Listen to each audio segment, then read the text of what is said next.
What's up, guys? This is Seville with another action figure review. Today, I'm going to talk about the Wasp from the Marvel Legends series made by Hasbro. This figure is based on her appearance in the upcoming Ant-Man and Wasp movie, but is part of Wave 2 of the Avengers Infinity War set, featuring the Call Obsidian Build-A-Figure. So, here in just a minute, I'll have her out of her box.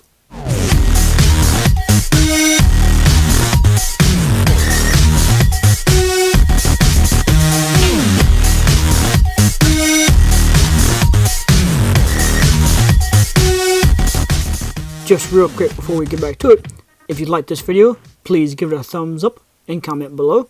And if you want to see more from me, please subscribe and hit that notification bell. Now that she's out of her box, I'll give her another rotation on the spinner, that way you can see her all the way around. She does include the headpiece of the Call Obsidian figure, but I'm not going to talk any more about that here. Instead, I'll save that for its own review. Along with that, she does include her own helmeted head, extra hands that can swap out, and of course, her wings. And now, let's take a closer look. I will say that when it comes to the Wasp, I do think they did a much better job capturing Evangeline Lilly's likeness than they did with the Ant-Man. On her, it is a much cleaner sculpt and better colored. Whatever Hasbro did differently on the Wasp, they need to keep doing. And that includes on her helmeted head as well. Because I really like that you can still see her eyes in the shape of her face underneath the mask, but that is clearly not the case on Ant-Man himself. Moving down the rest of her suit, she also has a textured pattern all over it, much like Ant-Man's, but hers appears to be made to resemble a wasp's nest, which does continue all the way down to her feet and around onto her back.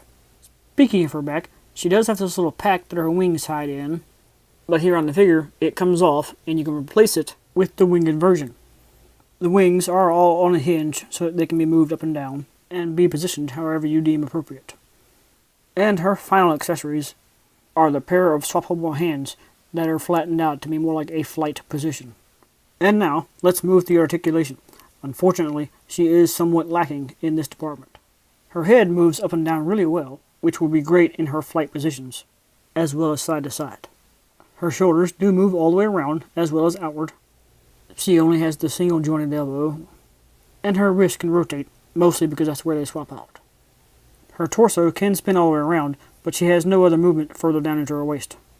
Her legs don't really have much range moving outward, but do a lot better forward. She does have rotation in the thigh, and the double knee moves really well. And finally, the ankle can move up and down, as well as rotate. So now it's time to move through my guidelines for a fair review. She does have some great sculpt and texture detail, and is very screen accurate to the character. With this being her first MCU figure, she is definitely unique, and is in scale with other MCU figures. She does seem very solid and sturdy, plus she balances very well, even with the wings and other accessories that she has. The normal $20 price point for Marvel Legends does seem fair, and I've found her in local stores pretty easily. So the only problem I really have with her is that she has less than 20 points of articulation, which leads to her getting a 4-star rating, which means she is awesome and still worth owning for casual fans of the character or series.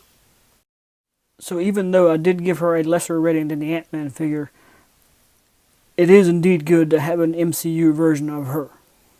The lesser rating speaks more on Hasbro's treatment of the female characters more than anything else. For whatever reason, they still don't really give them as much articulation and detail as the male characters. Hopefully soon, I'll be able to come across the Black Widow figure to see if that all holds true for her as well. And that'll put me one step closer to finishing the Call Obsidian figure. If you like this review, please don't forget to like, comment, and subscribe. Thank you guys for watching, and I'll see y'all next time.